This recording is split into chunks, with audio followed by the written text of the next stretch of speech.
வணக்க நண்பர்களே. தேர்தலுக்கு முந்தைய பிரச்சாரத்தில் முதல்வர் விஜய் அவர்கள் மீனவர்களுக்கு மீன்பிடி தடைக்காலத்தில் வழங்கப்படும் அந்த நிவாரணம் தொகை 6000 27,000 உயர்த்தி கொடுக்கப்படும்னு வாக்குறுதி கொடுத்தார் முதல்வர் விஜய் அவர்கள். ஆனால் நேற்று பட்ஜெட்டில் அந்த 6000 1000 கூட்டி 7000 கொடுக்கப்படும்னு சொல்லி மக்களை ஏமாற்றியிருக்கிறாரு முதல்வர் விஜய் அவர்கள்.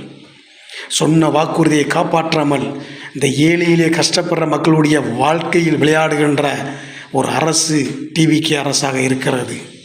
அதாவது மீனவர்கள் அந்த மீன்பிடி தடைக்காலத்தில் வேலை இல்லாமல் வீட்டில் சும்மா இருக்கிற அந்த பொருளாதார ரீதியாக கஷ்டப்படுறவங்களுக்கு நிவாரண உதவி தான் இந்த 6000 திமுக அரசு கொடுத்தாங்க. நீங்கள் 27,000 கொடுப்போன்னு ஒரு கவர்ச்சிகரமான வாக்குறுதியை கொடுத்து விட்டு ஓட்டுகளை பெற்று ஜெயிச்ச பிறகு இன்றைக்கி பிச்சை காசு போடுற மாதிரி 1000 கூட்டி 7000 கொடுத்துருக்குறீங்க.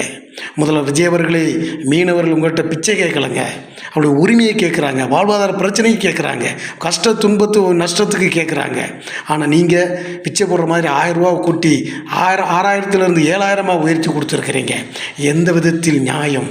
சொன்ன வாக்குறுதி என்ன? 27,000 எங்கே இருக்கிறது? ஏன் அதை கொடுக்கலை? அது ஏன் அறிவிக்கலை? மக்கள் முட்டாள்கள், நம்ம எதை சொன்னாலும் நம்புவாங்க, எது செஞ்சாலும் நம்புவாங்கன்ற ஒரு எண்ணத்தில் தானே நீங்கள் அந்த அறிவிப்பை வெளியிட்டிருக்கிறீங்க.